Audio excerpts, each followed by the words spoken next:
Placing a stop-loss order in Exness helps limit potential losses by closing a trade automatically when it reaches a specified price level. This feature is useful for managing risk and protecting your investments. Here's how to set a stop-loss in Exness. Log into your Exness trading platform.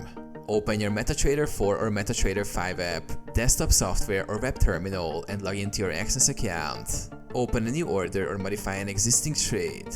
For a new trade, select your desired trading pair in the Market Watch window, right-click on it and choose New Order.